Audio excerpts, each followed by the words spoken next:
Hey guys, Razbora here, and if you didn't have time to watch the full 2-hour interview myself and Fresh Baked Goods did, here are the cliff notes of each and every one of the major updates you missed on the developer interview.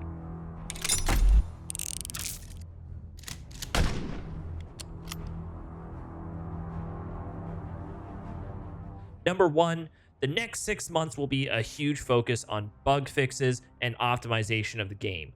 First off, the grenade bug has been fully fixed, and that update just went live. There's going to be continued bugs, such as the loadout bug, being addressed with new fixes and monitoring involved in it. LOD fixes are also in the work. There's been a new terrain dev tool that's been applied to ensure vehicles don't get stuck anymore on terrain. A pass may need to be done on old maps, but new maps should have this already on them. Possible upgrade to Unreal 5 engine was discussed, but not definite. PTEs on PC, the playtest environment, are here to stay, and every new update will have the PTE test for any updates or changes to the game. Practice area is coming out, but there will be a separate training area that'll come later. New content has a full ground-up rework of the British, confirmed bipod for the Bren, the SMLE number 1 Mark III, British Thompson, number 32 scope, Mark V Sten gun, and the Gammon bomb are all confirmed as well coming to the British faction.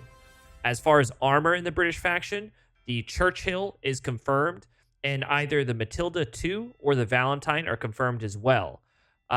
They are wanting to go ahead and do different armor per theater, so the Churchill will be for one, whereas the Matilda or Valentine will be for LL Main. There's also confirmation of the Stuart tank as well. Full accurate British uniforms for specific battles. That involves Operation Market Garden, where we'll have the British Airborne. We'll also have the Polish uniforms in that Operation Market Garden accurately represented. We'll have a full rework of armor. They also mentioned the Sturm Tiger. Looking at prototypes for new artillery, 2-man mortar teams as an option, self-propelled artillery, as well as potentials to have a commander ability as artillery instead. Heavy machine guns on tripods were also confirmed. There's a new node rework potential down the road, where a focus of the risk reward rather than it being a chore. There's also a new type of garrison that's confirmed. Not that it'll remove the current garrison. There's just an additional portion of a garrison or an additional garrison type, similar to like a half-trek in a sense. There's no further details aside from that it'll take the good of the current garrison and remove the restrictions from the current garrisons. Level 10 will not be the max. It'll soon be expanded for more playability. There's new armor like the Jackson or the Hellcat in talks. Air superiority was also coming to Hello Loose.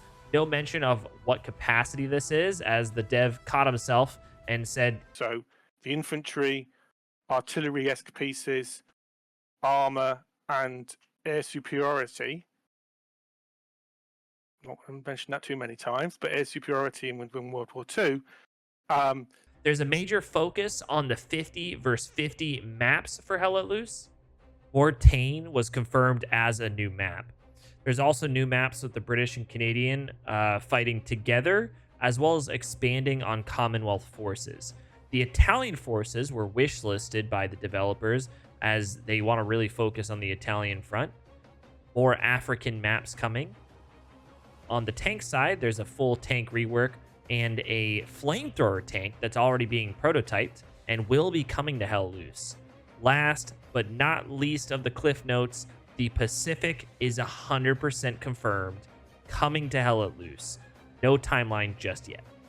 And that is the quick summary of the developer interview we had in about 5 minutes. If you do go ahead and like this content, make sure to go ahead and like, follow for more. I really want to go ahead and do some more of these interviews with Fresh Baked Goods and the developers.